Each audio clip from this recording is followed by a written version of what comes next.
شهدت المناطق السورية ذات الغالبية الكردية اشتباكات عنيفة بين وحدات حماية الشعب الكردية ومجموعات جبهة النصرة وما يسمى دولة الإسلام في العراق والشام. مراسلتنا جنان موسى زارت خطوط الجبهة الأمامية في مدينة رأس العين الحدودية وعادت بهذا التقرير. نحن في معبر رأس العين السوري، الحدود مغلقة تماما، العلم التركي يرفرف على جهة اليمين من الحدود، أما على اليسار ينتشر مقاتلون أكراد من وحدات حماية الشعب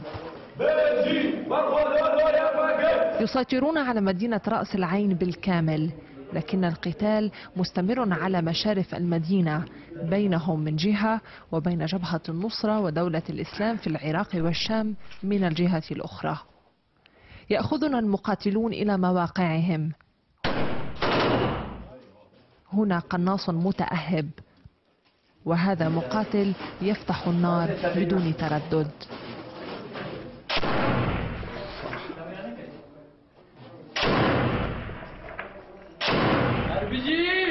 في إحدى سياراتهم العسكرية نتوجه إلى جبهة أخرى. أتوقف لأرتدي الدرع الواقي تحسبا من إطلاق النار من الطرف الآخر. أمام أحد المنازل يجتمعون، ثم نركض معا إلى المواقع المتقدمة.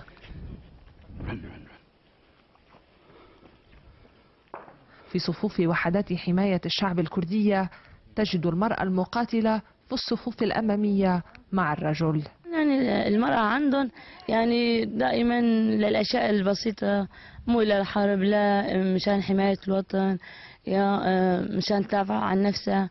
هي كمان يعني مثل أي، يعني المرأة كمان مثل أي شخص ثاني تقدر يعني تساهم في كل شيء. يعني هذا مقاتل يحاول التواصل عبر جهازه مع جبهة النصرة وخداعهم بالتكلم بلهجة عراقية عله يحصل على معلومات عن تحركاتهم. أبو عبد الله في تجمع.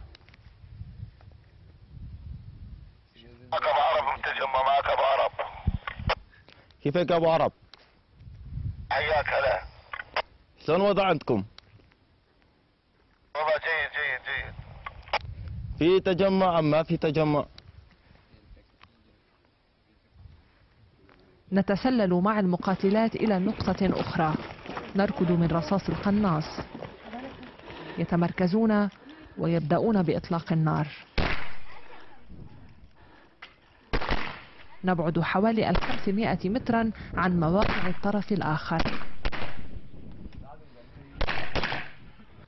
سلاحهم ثابت وجاهز لإطلاق النار في أي لحظة. ومن المفارقات الغريبة عبارة بحبك موت مكتوبة هنا على كرسي أبيض. شعورنا أكيد نفتخر بالنسوان وخاصة بالرفيقات اللي تحارب معنا، وأكثر مرات مو عيار يعني من